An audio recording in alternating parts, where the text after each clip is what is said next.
make sure malinis po ang ating kamay.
Ginamit kong mantika yung pinagprituhan ko ng saging at saka pork.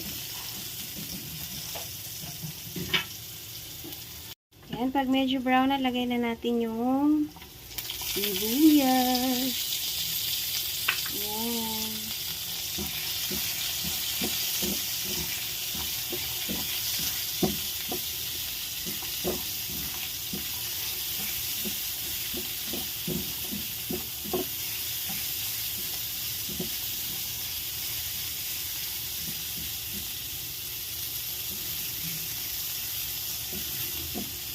Okay.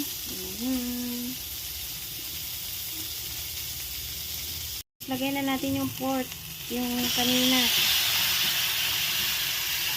Ayan, o. Tapos, yung pinagbabaran kanina, yung marinade, lagay na natin. Ayan. See? Para walang masayang. Yan, tapos lagay na natin ang pineapple juice. Yan, inubos ko na yung isang lata ng pineapple. Okay, let's put 1/2 cup vinegar. Ayan, vinegar. Okay. Then, let's put in 1 1/2 cup of water. 1 cup muna. Later, dagdagan na lang natin. Ayan. Para palambutin ang pork.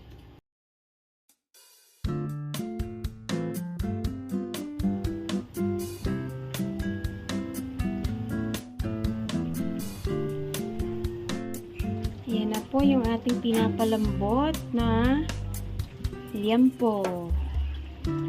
Ayan, kung kulang ang water, pwede namang dagdagan hanggang sa lumambot ang ating pork. Ayan, lagyan natin ng laurel sa dalawa. Okay.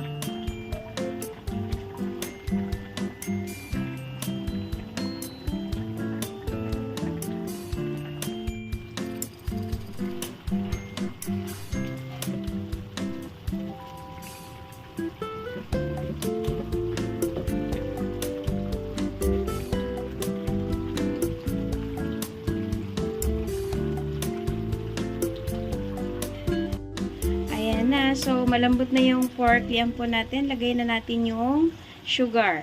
2 tablespoon na sugar. Ayan. So, haluin na natin. Pagkalagay, looks yummy. Ayan.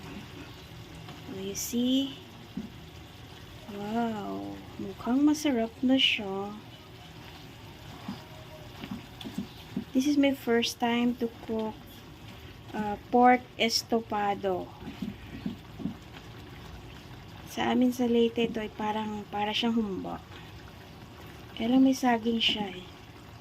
Ayan o, look. So yummy. Yummy looking. Wow.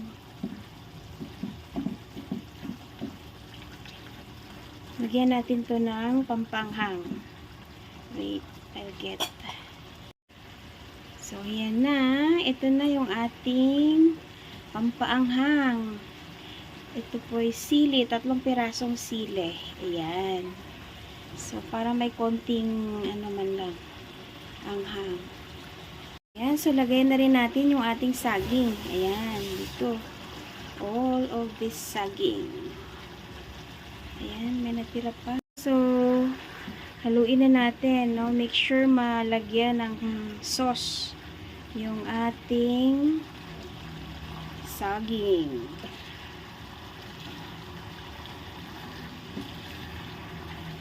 Alright.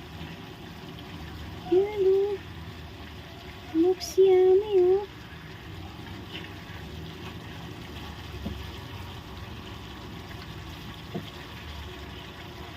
Ayan.